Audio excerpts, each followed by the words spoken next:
Hi, I'm Erin, and I will be introducing our topic today. All cyclists should be made to pay registration fees is the topic of our debate today.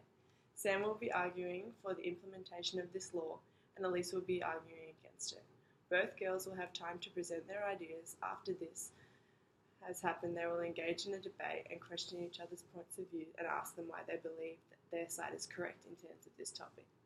According to the Australian Cyclist Party, on a weekly basis, 3.6 million or 17% of people in Australia ride a bike at least once a week, with 5.1% of these people using a bike as a way to commute to different places. 14.1% use a bike as a form of recreation or exercise. As well as this, there are approximately 1.5 bikes in the working order per household in Australia. When looking at these statistics, it is evident that the introduction of bicycle registration fee would have an impact on many Australians.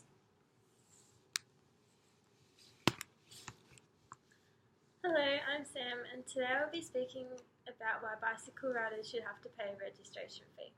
The first point I'm going to make is that bicycle riders should have to pay a registration fee due to the fact that according to the Australian government, bicycles are considered to be a road vehicle. This means that bicycle riders must follow the same rules and have the same responsibilities on the road that a motor vehicle driver has. In recent years, more people are choosing to use a bicycle over other forms of transportation as their main form of transport. This is evident when looking at the sales of bicycles in 2010. 1.3 million bicycles were sold in that year, which is a 12% increase from the 2009 total sales. Considering that less people may be driving and taking up other means of transportation instead, means that there will be less people to contribute to road repairs and maintenance. Road maintenance costs hundreds of thousands of dollars per kilometre. Since bicycles are considered road vehicles, they should have to contribute to the ongoing costs of road maintenance via a registration fee. They are considered to be road vehicles too. As well as this, in recent years, many roads have been worked on and widened to allow for bike lanes. This is to accommodate for all the extra bike riders that are on the roads. Different motor vehicles have different registration fees to pay. The bigger and heavier the vehicle is, the more expensive it will be to register. For example, a truck would be more expensive to register than a ute, but then a ute would be more expensive to register than an SUV. As bicycles are a light and small road vehicle, the registration would be much cheaper than a car registration and can be put towards widening roads to allow for bike lanes. All roads in Australia are considered a public resource. This means that they are available and can be used by anyone who wishes to use them. They are put in by various companies but paid for by those who pay taxes, licence fees, vehicle registration fees, and the use of toll roads. Yet those who ride bikes can get away with just the bike and a bike helmet, unlike other vehicle drivers who have to pay all the fees that I just mentioned. A bike lane is generally 1.5 metres wide. However, in some areas they can be up to 2.1 metres wide to allow for extra comfort for those using a bike. The cost of bike lanes can be up to $535,000 per 1.5 kilometres. So even if registration fees are deemed unfair due to the fact that bicycles only use a small amount of the road and they are small vehicles, they should still have to cover the costs of the lanes that only they are allowed to use. Another example of this is the New South Wales state government is planning to spend $80 million to make the Sydney Harbour Bridge more bike friendly. As well as this, they are planning to add 110 kilometres of new bike routes. These lanes are put in to ensure extra safety, and they are there to encourage people to make the switch from cars to bikes. But those wishing to use a bike as their main form of transportation should have to contribute to the ongoing costs of the lanes that are there to make commuting safer for them. Hi, my name is Elise, and today I will be speaking about why cyclists should not have to pay a bicycle registration fee. Firstly, I would like to say that introducing such fees would immediately discourage people from using a bike as a mode of active transport. Active transport includes modes such as cycling and walking, which involve the traveller using their own energy to move from one place to another. So, active transport is technically considered to be a form of physical activity. However, physical inactivity and obesity are already an ongoing issue in Australia. According to the Australian Bureau of Statistics National Health Survey, last year 63.4% of Australians aged 18 and over were overweight or obese, which is 11.2 million people and almost half our country's population. Active transport by bike is an important means of physical activity and cardiovascular health for busy citizens and should remain free of charge. Really, why should people have to pay for being active?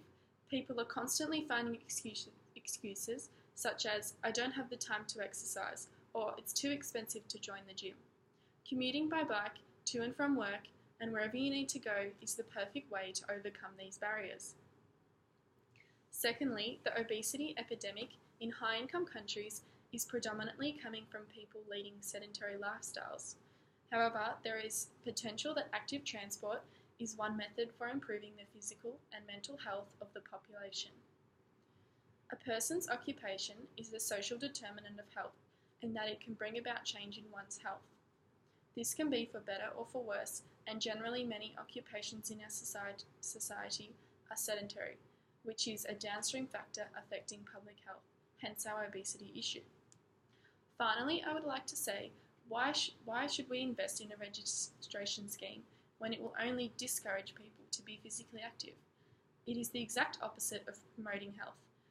Promoting active transport to people leading busy lifestyles is the key to a healthy society.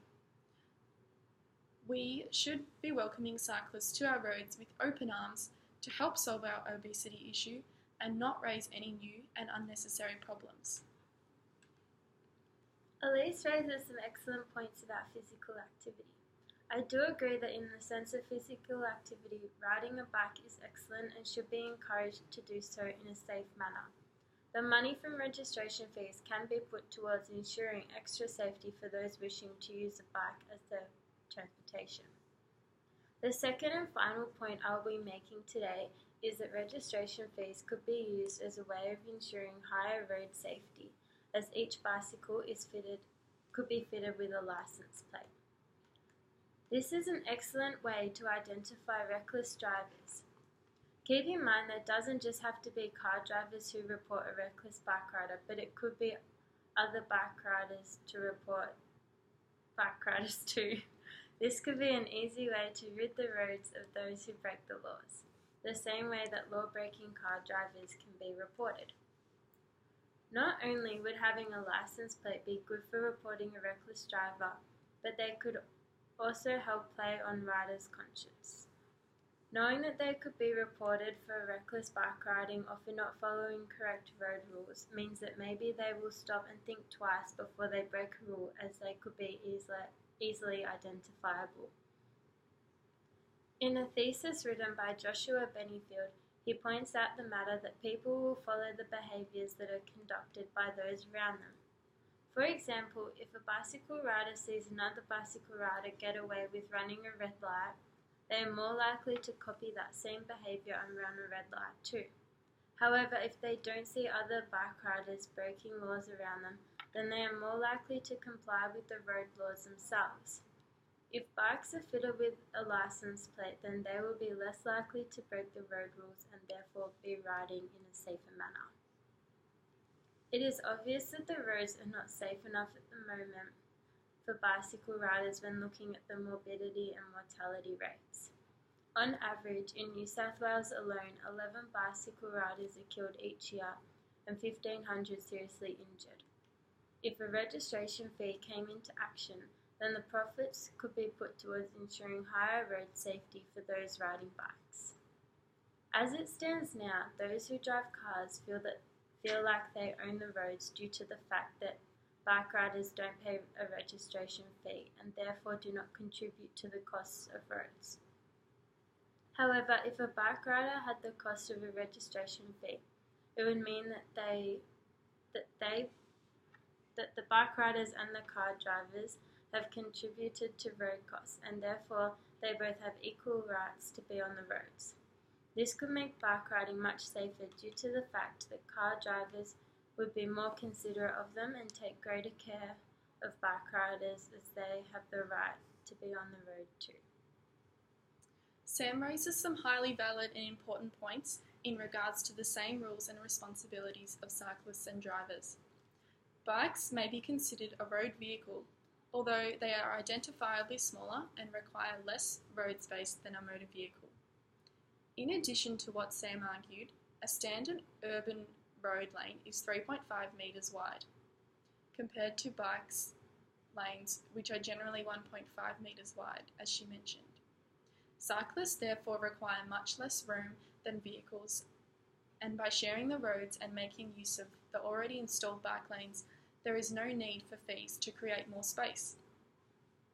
Finally, when a car hits someone riding a bicycle, most states treat the cyclist as a pedestrian rather than a fellow driver, which is another reason cyclists are one of their own and should not be compared to motor vehicles. A further point I will make is that it is also very important to think about people's best interests and consider the safety issues that lie on our roads. So far this year, there have been 4 fatalities of cyclists using Victoria's roads, compared to 61 vehicle drivers. The government should have major concerns for motor vehicle safety foremost, before they begin investing in bike registration fees. According to the Australian Bureau of Statistics, more than 80% of adult riders already pay car registration. Therefore, fees would be irrelevant in order to encourage cyclists to comply with the road rules, as many road users would have to pay more and more than they should really have to. Another underlying upstream factor affecting health is the physical environmental determinant of carbon emissions. According to Charding's Transport, in 2013, road transport contributed to 84% of transport emissions.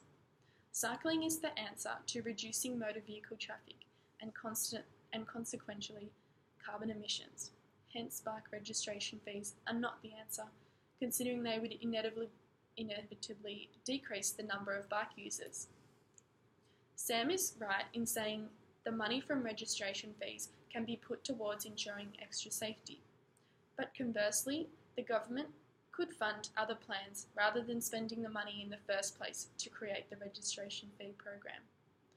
For example, the government could implement educational programs for cyclists on road safety and use. Also, improving the infrastructure, such as a number of bike lanes and paths. And lastly, by introducing new laws such as a safe passing distance for road cyclists.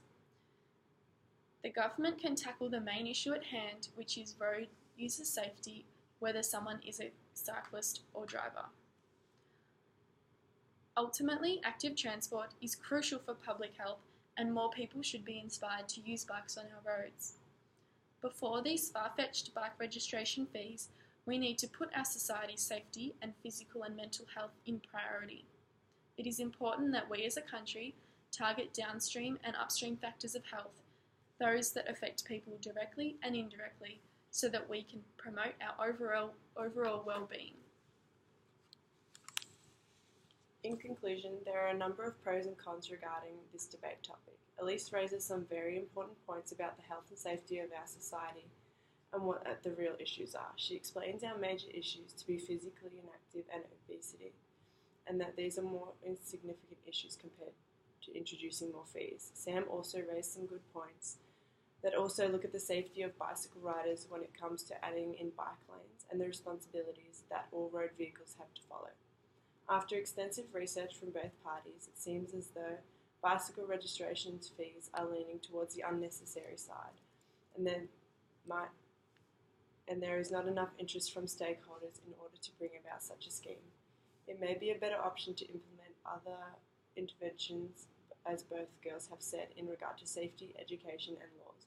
In terms of public health promotion, these interventions could improve many aspects of physical, social and mental health.